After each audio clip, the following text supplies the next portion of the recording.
हिनौतिया वगैरह ये पूरा हो गया, उपरांत सीतापुर ये मतलब ग्वालियर रोड पूरा हो गया। अब चौथे राउंड में ग्वालियर रोड के इंटीरियर के गांव चल रहे हैं, वो भी लगभग हो गए।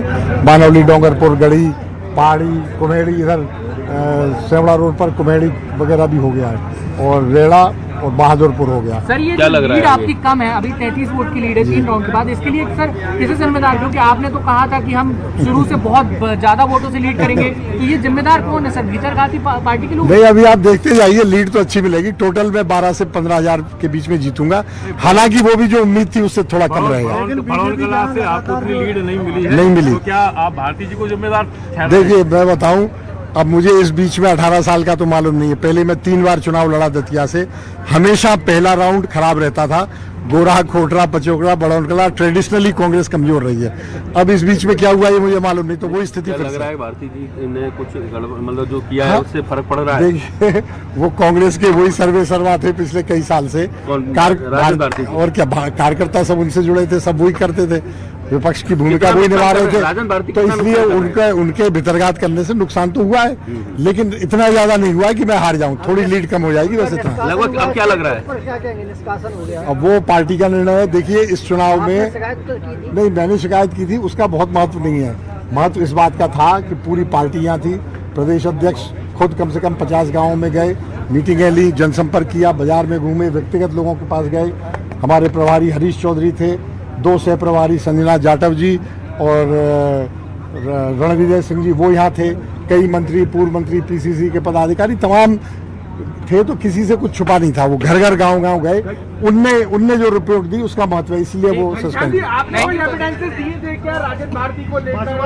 नहीं, एविडेंस नहीं दिए थे।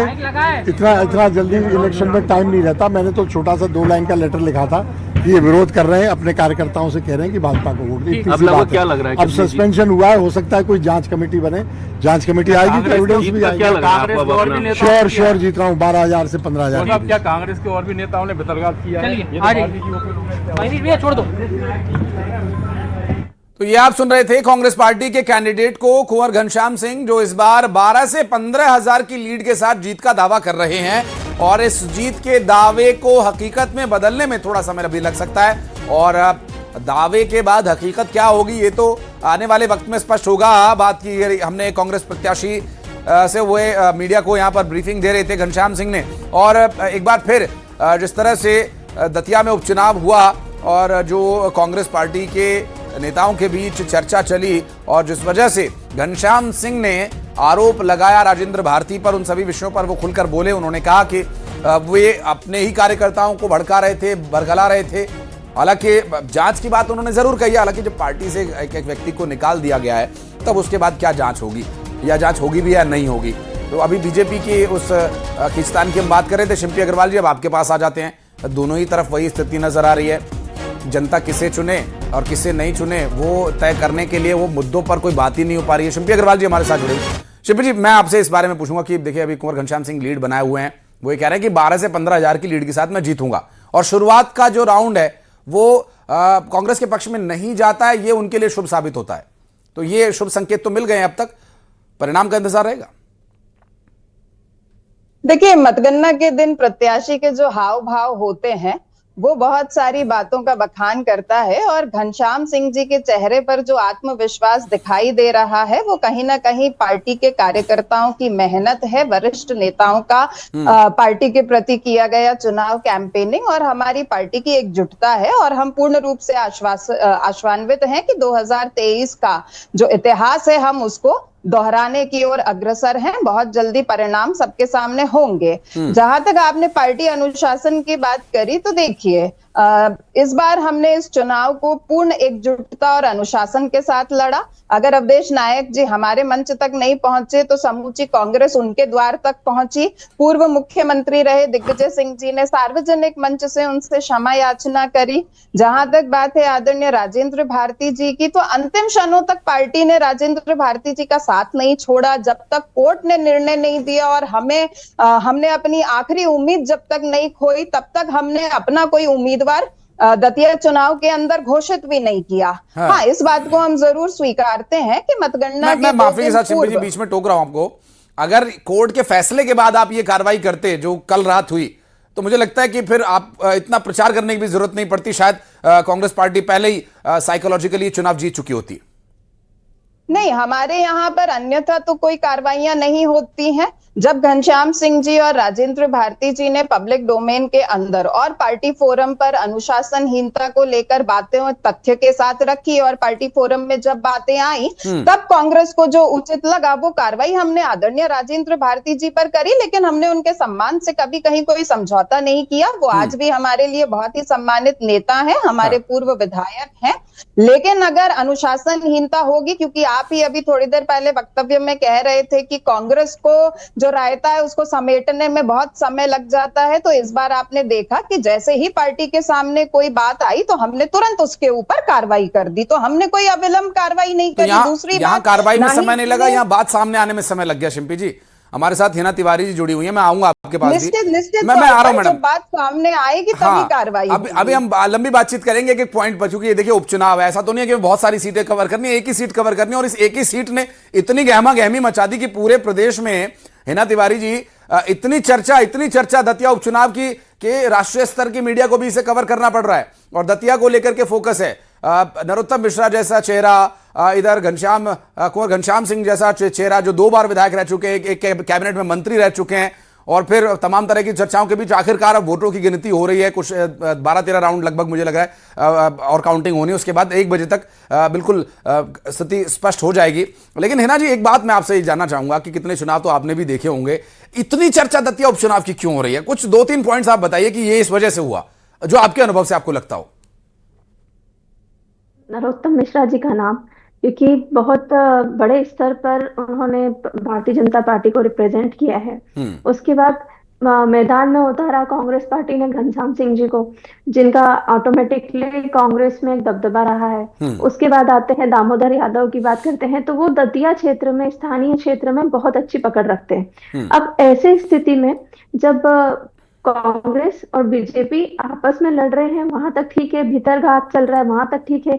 अब दामोदर यादव की बात करते हैं तो जो वहां पर दतिया में हमेशा जाति समीकरण बहुत ज्यादा देखा गया है। ब्राह्मण के वोट वहां पर रुझान तय करते हैं कि कौन जीतेगा, लेकिन उसके साथ साथ यादवों के जो वोट होते हैं वो ये डिसाइड करते हैं कि रुझान किसकी तरफ बढ़ेगा। अब यहाँ पे कांग्रेस के वोट काट लिए दामोदर यादव ने, तो कांग्रेस के कुछ वोट तो वहां से भी कट जाएंगे। अब उसके बाद बात करते हैं ब्राह्मण वोटों की, तो वो भी कहीं ना कहीं जो क्षेत्र वाइज कैलकुलेशन है दतिया का, उसके हिसाब से बदल जाएंगे। तो एक तरफ मैं हिना जी आऊंगा, आप एक्सप्लेनेशन आगे जारी रखिएगा। नरोत्तम मिश्रा जी का बयान इस बीच क्या कुछ कह रहे हैं वो एक बार वो सुनवा देते हैं और फिर चर्चा आगे जारी रखेंगे। बधाई जनता को, और भारतीय जनता पार्टी जीतेगी, मैं प्रारंभ से ही कह रहा हूँ। ये आपकी एक मेहनत है, क्योंकि मंच से जो मेरी अकेले की मेहनत नहीं आंकना चाहिए उसमें। भारतीय जनता पार्टी में सामूहिक प्रयास होता है तो जिम्मेदारी सभी की रहती है।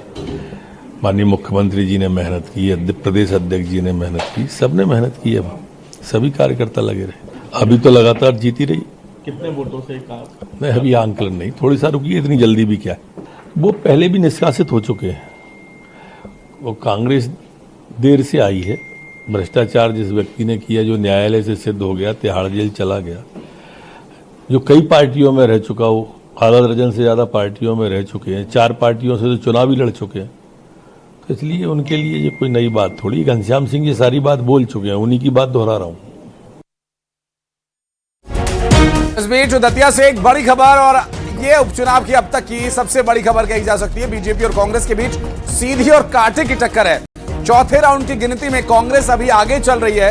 अब तक 2 से 3 राउंड में बीजेपी आगे चल रही थी, और प्रत्याशी जो आगे पीछे एक दूसरे को कभी पछाड़ रहे तो कभी वो खुद पिछड़ जा रहे हैं। तो इस बार क्या रहेगा अंत परिणाम, और अंततोगत्वा क्या औपचारिकताएं अभी बाकी रह गई हैं, इस पर भी लगातार हम अपने दर्शकों को जानकारी देते रहेंगे। सूत्र ये बता रहे हैं कि चौथे राउंड की काउंटिंग प्रोसेस में है और लगातार प्रत्याशी आगे पीछे हो रहे हैं। कभी बीजेपी के प्रत्याशी आगे हो जाते हैं, कभी कांग्रेस के प्रत्याशी आगे हो जाते हैं, कभी भारतीय जनता पार्टी के कार्यकर्ताओं में उत्साह की लहर दिखती है तो कभी कांग्रेस पार्टी जश्न मनाने लगती है। तो ये एक जो छिटपुट, कभी उतार कभी चढ़ाव, आगे कुछ और देर तक चलता रहेगा। लगातार प्रत्याशियों के आगे पीछे होने का सिलसिला है। लेकिन जिस तरह से नरोत्तम मिश्रा ने कहा कि अंततोगत्वा भारतीय जनता पार्टी चुनाव जीतेगी, बात कर रहे थे हम कुंवर घनश्याम सिंह से, तो वे भी कह रहे थे कि करीब 12 से 15,000 वोटों का अंतर रहेगा मेरी जीत में।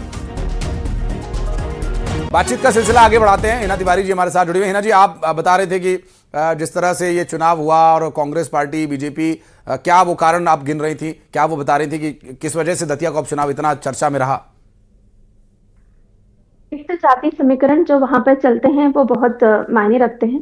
तो वहाँ मैंने आपको बताया कि ब्राह्मणों के वोट तो निश्चित तौर पर निर्धारित करते हैं कि दतिया में कौन जीतेगा, लेकिन यादव के वोट उसका रुझान तय कर देते हैं।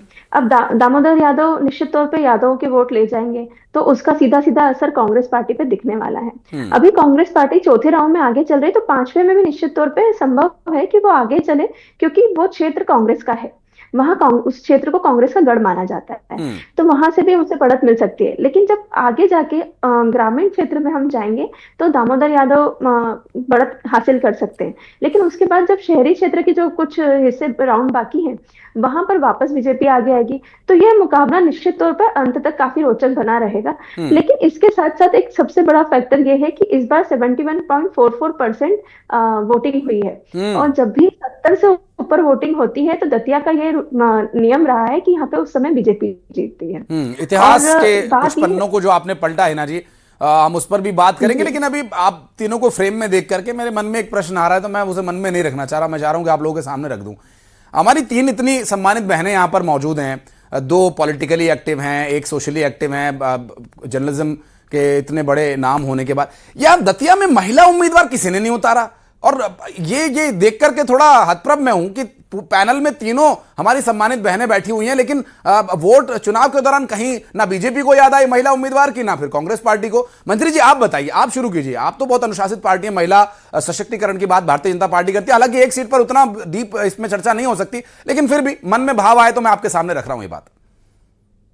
देखिए, इसमें मैं ये कहना चाहूंगी कि सबसे पहले तो हर पार्टी ये सोचती है कि हमें ऐसे कैंडिडेट को उतारना है जहां उस क्षेत्र से संबंधित हो वो, और वहां के सारे फैक्टर्स को देखा जाता है, उस हिसाब से जो है वो कैंडिडेट डिसाइड होता है। तीसरी बात ये होती है कि सामने जो हमारा अपोजिशन है वो किस तरीके के प्रत्याशी को उतार रहा है, तो उस पर भी थोड़ा सा आकलन करना होता है। और चूंकि आपने महिला सशक्तिकरण की बात करी है तो मैं उस पर जरूर आऊंगी कि भारतीय जनता पार्टी की सरकार ने जिस तरह से महिलाओं के सशक्तिकरण के लिए काम किया है, पूरे दावे के साथ कहती हूँ कि सबसे अधिक इस देश के अंदर भारतीय जनता कांग्रेस की सरकार रही और भारतीय जनता पार्टी विपक्ष में रहे। हाँ। हम लोग तब भी महिला सशक्तिकरण की बात करते थे, और जब हम पक्ष में आए, जब हम सरकार में आए तो हमने वो करके दिखाया, लेकिन कांग्रेस ने कभी महिला सशक्तिकरण के बारे में बिल्कुल इस पर बात जारी रखेंगे। मंजरी जी, शिल्पी जी, मैं आपके पास भी आऊंगा। इस बीच एक बड़ी खबर, एक बड़ा उलटफेर दतिया विधानसभा उपचुनाव से जुड़ी है बड़ी